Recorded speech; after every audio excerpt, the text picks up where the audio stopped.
the love that continues. But let us not stay in the past. Let us grow from the past. Let us grow from the love. Let us share life with others.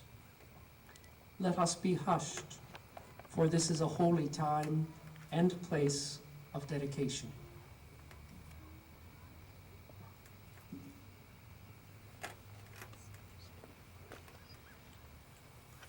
Color party, carry colors!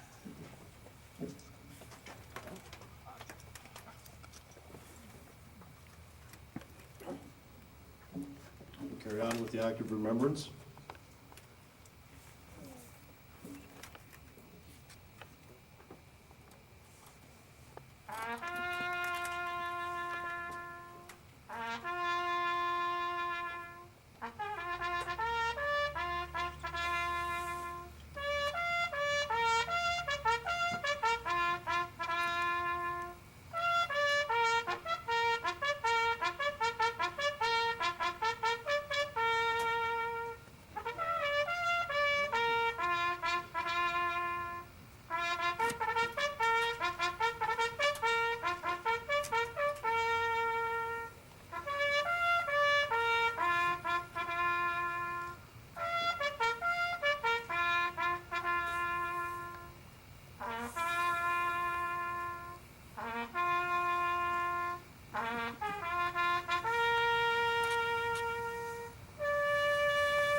They shall grow not old, as we who are left grow old.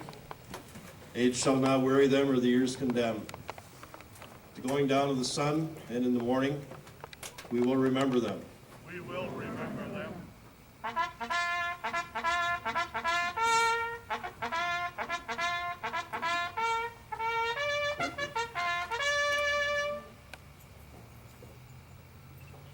Color party, on our colors! Right, order!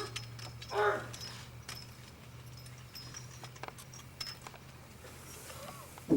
Right, stand on, easy! Stand, easy! Please be seated.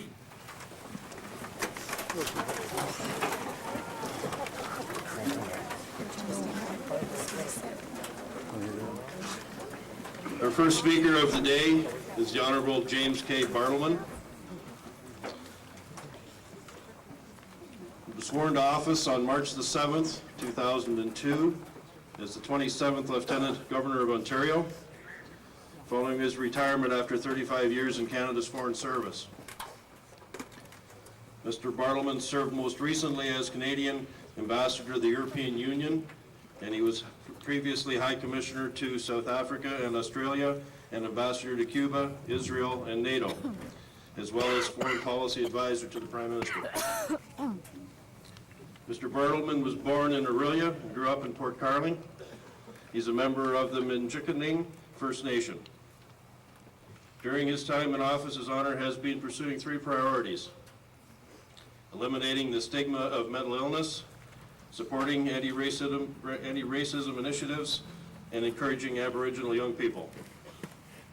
His honor holds 8 honorary degrees and is the recipient of a number of honors and awards, including the National Aboriginal Achievement Award for Public Service in 1999 and the Phi Delta Kappa Educator of the Year Award in 2004. Lieutenant Governor is the author of 3 best-selling books. His first book, Out of Muskoka, won the Ontario Historical Society's Joseph Brand Award in 2003. His honor donates all book royalties to the causes he is promoting as Lieutenant Governor. Ladies and gentlemen, the Honorable James K. Bartleman, Lieutenant Governor of Ontario.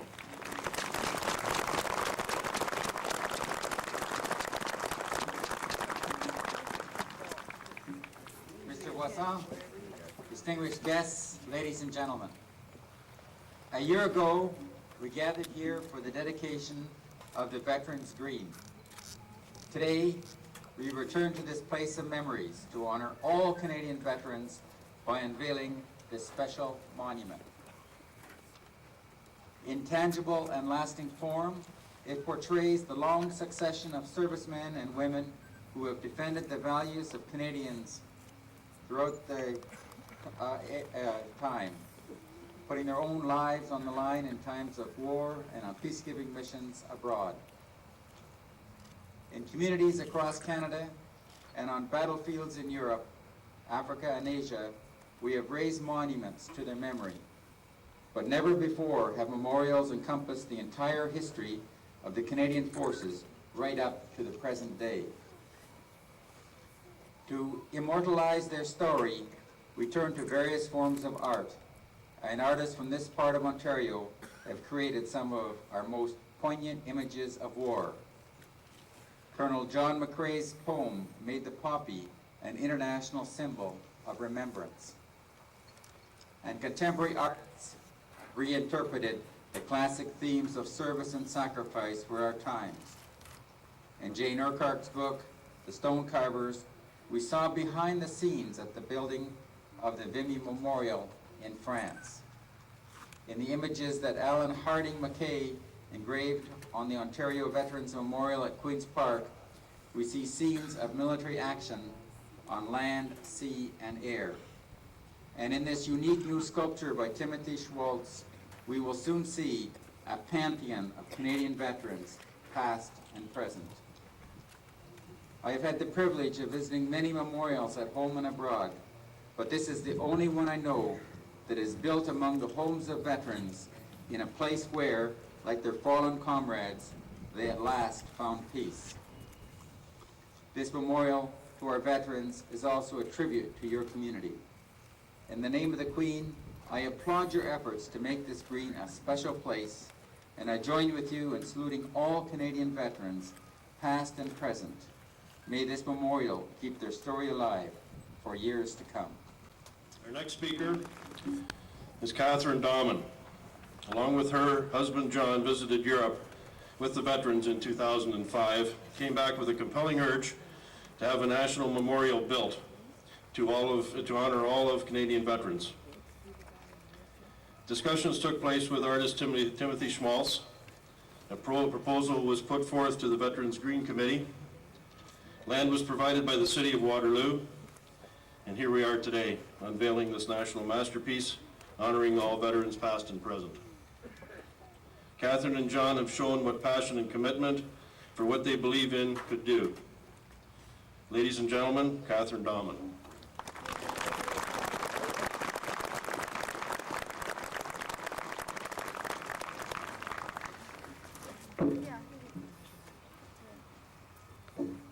Good afternoon. Over the last year, each time that I'm privileged to speak about this project, I've learned that there's 2 things that I need to bring with me: what I feel in my heart and a lot of Kleenex. And today I have an overabundance of both. Your Honor, distinguished guests, beloved veterans, comrades, men and women, and children. 13 months ago, we met as a community in this parkette to celebrate the opening of Veterans Green Park. And today, not only do we meet again as a community, but also as friends and as a country to officially unveil the Canadian Veterans Memorial. My husband John and I embarked on this journey to create this memorial in November of 2004, after briefly meeting our artist Timothy Schmaltz at a shopping center. Returning home, John and I could not stop talking about Tim's amazing talent and the possibility of the two of us, together with Tim, creating a tribute to our veterans. After deciding that we wanted to push ahead and make our idea a reality, we were met with a flood of emotions and feelings. Fear, doubt, excitement, and facing the unknown. And for that very moment, in the most simplistic of terms, I feel that we shared the same emotions as our veterans did so many years ago, as you left the comfort of your homes and your country to fight against evil, not knowing what you would face, but knowing in your heart that it was the right thing to do. Those feelings, I am sure, are felt each day as our brave men and women continue to fight for the freedom of others. In the latter part of April and beginning of May last year, John and I had the honor of traveling to Europe with a group of veterans. As we walked the beaches of Juneau and Dieppe, felt the sand through our fingers, and stopped to pay our respect to your comrades, brothers, and friends who eternally rest overseas, we returned home with a sense of passion and energy that was overwhelming and contagious. We were met by unbridled enthusiasm from everyone that would listen to what we were trying to accomplish. And together, as Canadians, we have made our dream a reality here today. This memorial represents your legacy. Your stories will be our stories to tell. The sacrifices you made, and for some continue to make, shall never be forgotten or untold. You are Canada's heroes, and we can only hope that this memorial shows you the respect and admiration that your country feels towards you. I say to the students, both young and old, this too is your park. For many of you, these sidewalks are your pathways home. Over 60 years ago, the veterans whom you sit amongst today stood guard to protect you. It is now your duty to stand guard for them. We ask of you to protect this memorial, as it is far more than bronze and granite. This memorial is your father, grandfather, great-grandfather, and for some, your friends. John and I would like to say thank you to Mac Voisin, Dr. Gary Steinhoff, and Carol Ann Steinhoff for their generosity. We say thanks to the KW Naval Association, the City of Waterloo, our entire committee of volunteers who have worked tirelessly beside us, and everyone who supported us, encouraged us, and never gave up believing in us. The outpouring of support has been overwhelming, and unfortunately there's simply too many to thank here today. But you have our sincere thanks. I would like to say to Private Doyle and to those currently serving in Afghanistan, your emails of support and encouragement that you have sent John and I from overseas were indescribable and incredibly motivating. And we and the entire country wish each of you a safe return home soon. To our veterans, both young and old, we give a special thanks.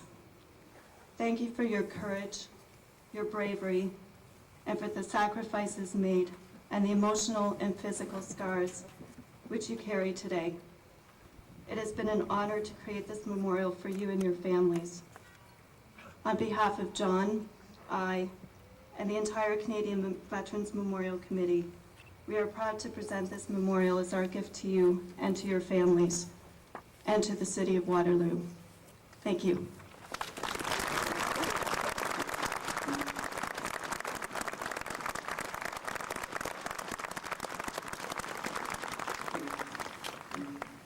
Thank you, Catherine. I'd like to now call on Mr. Andrew Telegdy, Member of Parliament, to say a few